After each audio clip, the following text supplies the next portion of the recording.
యాక్చువల్గా నేను 2 ఇయర్స్లో మనం ఎన్నోసార్లు కలిసాం. అవునండి. కలిసిన ప్రతిసారి సోషల్ మీడియాలో వచ్చే ఈ అన్నెసరీ హెడ్లైన్స్ ఇవన్నీ మన ప్రస్తావనకు వచ్చినాయి. మీరు బాధపడ్డారు, అవన్నీ ఓకే. సో అవన్నీ ఒక్కసారి మీ మైండ్లో గిర్రని తిరగడం వల్లే ఎమోషన్ అయ్యారేమో అనిపించింది నాకైతే.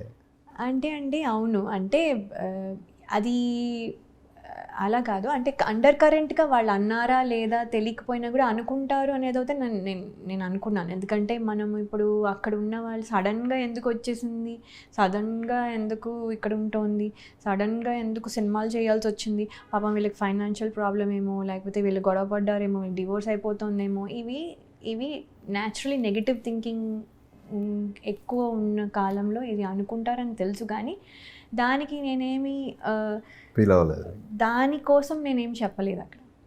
నిజంగానే వాళ్ళు చేసిన సపోర్ట్ నేను తలుచుకొని నాకు నిజంగానే మా పిల్లలు నా కోసం ఇప్పుడు కూడా చెప్తానంటే అంటే నేను ఇప్పుడు తలుచుకుంటే కొంచెం ఎమోషనల్ అవుతాను. సో అందుకని తలుచుకోవట్లేదు ఎక్కువ. సో మళ్ళీ దాన్ని లైట్ చేసేస్తున్నా. అంటే వాళ్ళు నాకు చెప్పిన అమ్మ మాకే ఈ ఆపర్చునిటీ వస్తే నువ్వు వద్దంటావా అనవు కదా. సో అందుకని నువ్వు వెళ్ళి చెయ్యాలి, నువ్వు చెయ్యి, మేము మా సంగతి మేము చూసుకుంటాం, మేము బాగా చదువుకుంటాం, మేము బాగా తింటాం, ఇవే కదా నువ్వు చూస్తావు, మేము చేసుకుంటాము, you go and do it అని వాళ్ళు చెప్పడం వల్ల నేను ఇక్కడికి వచ్చాను. So they told me this. అందుకని నేను అది ఇప్పుడు మాట్లాడుతాను అంటే చిన్నపిల్లలు వాళ్ళు అలా చెప్పడం అనేది చాలా గొప్ప విషయం. నేను కూడా ఆ ఏజ్లో నాకు అంత తెలుసో లేదో. సో వాళ్ళు అంటారు మాకు ఎప్పుడైనా మా కెరియర్కి కానీ మాకు మంచిది అని తెలిసినప్పుడు నువ్వు డాడీ మమ్మల్ని ఆపరు, వేరే ఊరు కాబట్టి ఆపరు కదా.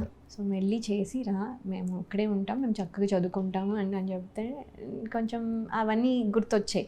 సో ఎవరో ఏదో అన్నారు అనే దాని వల్ల బాధపడలేదు.